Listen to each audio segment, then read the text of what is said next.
এবং এটিকে চিরকালের জন্য ব্লকটিকে এনে এর ভিতরে বসিয়ে দিতে হবে।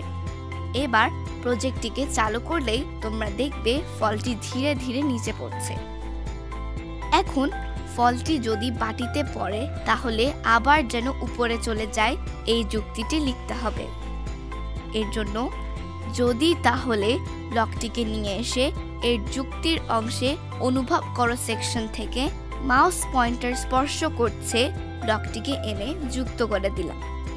এখানে ড্রপডাউন থেকে মাউস পয়েন্টারের বদলে বল বাছাই করে দিতে হবে। এবার যদি তাহলে ব্লকটির ভিতরে গতি সেকশন থেকে যে কোনো অবস্থানে যাও কোড ব্লকটিকে নিয়ে বসায়। এর ঠিক নিচে y এর মান 180 নির্ধারণ করো কোডটি এনে যুক্ত করে দিচ্ছি। দেখো এবার আমরা প্রজেক্টটিকে চালু করে বাটিতে ফলটি স্পর্শ করলেই দেখব যে ফলটি আবার উপরে চলে যাচ্ছে। এবার আমাদের ফলটি যদি নিচে পড়ে যায় তাহলে গেম বন্ধ হয়ে যাবে এই যুক্তিটি লিখে ফেলতে হবে। সেজন্য ফলটি নিচে পড়ে গিয়েছে কিনা তা যাচাই করার জন্য ঠিক একইভাবে এই কোডগুলি লিখছি।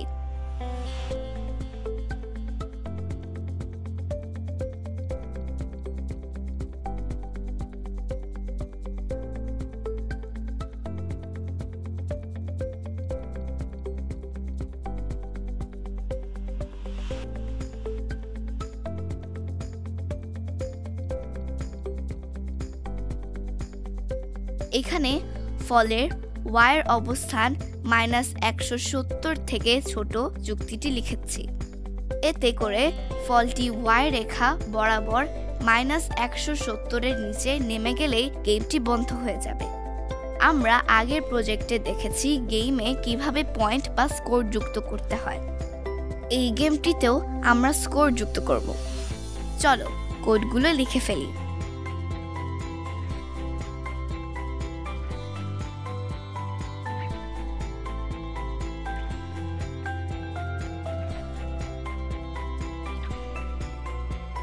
ব্যাস হয়ে গেল আমাদের ফ্রুট কেক।